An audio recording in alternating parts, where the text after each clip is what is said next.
இந்த சுகாதாரம் அப்படிங்கிற தலைப்புல பள்ளிகள்ல மாணவர்களிடம் விழிப்புணர்வை ஏற்படுத்தக்கூடிய ஒரு அருமையான நிகழ்வாக இந்த பயிற்சியை இங்கு தொடங்கி நமக்கு பயிற்சி அளித்திருக்கிறார்கள். இதுல பாத்தீங்கன்னா 2006ஆம் ஆண்டு இந்த கிராமாலயா திட்டம் ஆரம்பிக்கப்பட்டிருக்கிறது. அதிலிருந்து இந்த 20வது ஆண்டு நிறைவுக்கு நாம் வந்திருக்கிறோம்.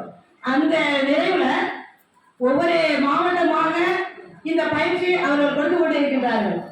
அந்த பயிற்சியில தன் சுத்தம், மாணவர்களுடைய சுத்தம், பள்ளி சுகாதாரம், குடிநீர் சுகாதாரம், கழிப்பறை, அதாவது முதன்மையா அதுல பாத்தீங்க அப்படின்னா கழிப்பறை சுகாதாரம் அப்படிங்கிற இந்த எல்லாம் எடுத்துக்கொண்டிருக்கிறாங்க. மேலும் பெண்களுக்கு வளரிளம் பெண்களுக்கான மாதவிடாய் சம்பந்தமான தகவல்களை இவர்கள் பள்ளிகளுக்கு சென்று வழங்கி வருகிறார்கள். மேலும் இது போன்ற பயிற்சியை ஆசிரியர்களிடம் கொடுத்து அதை மாணவர்களுக்கு விழிப்புணர்வை ஏற்படுத்தக்கூடிய வகையிலே நடத்தி கொண்டிருக்கிறார்கள்.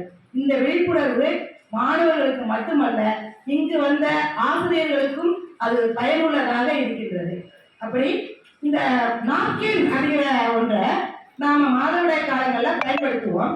இந்த நாப்கின் பயன்படுத்துறதுனால என்னென்ன நமக்கு பின் விளைவுகள்லாம் ஏற்பட்டது, இதை பயன்படுத்துறதுனால அதையெல்லாம் நம்ம தவிர்க்கணும். அப்படி அதில் கெமிக்கல் நிறைய இருக்குது.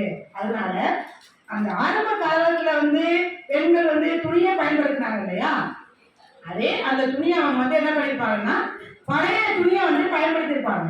ஆனா இவங்க இந்த பருத்தி துணியிலேயே உள்ள துணியை வைத்து தைக்கப்பட்ட துணி அணையாடை அப்படிங்கிற ஒரு பெயர்ல ரொம்ப அழகா இவங்க தைத்து பள்ளி மாணவர்களுக்கு இலவசமாகவே அதை வழங்கிட்டு இருக்காங்க. அதையும் நமக்கு இங்க எடுத்து கூர்ந்தாங்க. இதை பயன்படுத்துறதுனால மாணவர்கள் விழிப்புணர்வு ஏற்பட்டு பள்ளிக்கு வருகை தராமல் இருந்த நாட்கள் குறைக்கப்பட்டு பள்ளிக்கு 100% வருகை தருகின்றார்கள்.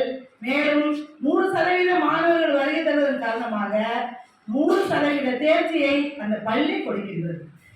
அந்த வகையிலே கிராமாலயமானது இந்த பள்ளி மாணவர்களுக்கு விழிப்புணர்வை ஏற்படுத்துவதோடு ஆசிரியர்கள் மூலமாக இதை கொண்டு சேர்ப்பதை அவங்க முழு நம்பிக்கை வைத்து நமக்கு இந்த பயிற்சி எடுத்திருக்கிறார்கள். இந்த பயிற்சி மிகவும் பயனுள்ளதாக இருந்தது அப்படின்னு இந்த நேரத்துல நமது அனைவர் சார்பாகவும் கூறிக்கொண்டு அவர்களுக்கு கிராமாலய சார்பு திருச்சியிலிருந்து வருகை தந்தது நமக்கு பயிற்சி அளித்த கிராமாலய நிறுவனத்திலிருந்து வந்த நிறுவனத்திற்கும் அவர்களை சார்ந்த நண்பர்கள் தோழர்கள் அனைவருக்கும் இந்த நேரத்துல நன்றியை கூறிக்கொண்டு இந்த வாய்ப்பு வழங்கிய அனைவருக்கும் நன்றி கூறி இடம் சாருகின்றேன். நன்றி, வணக்கம்.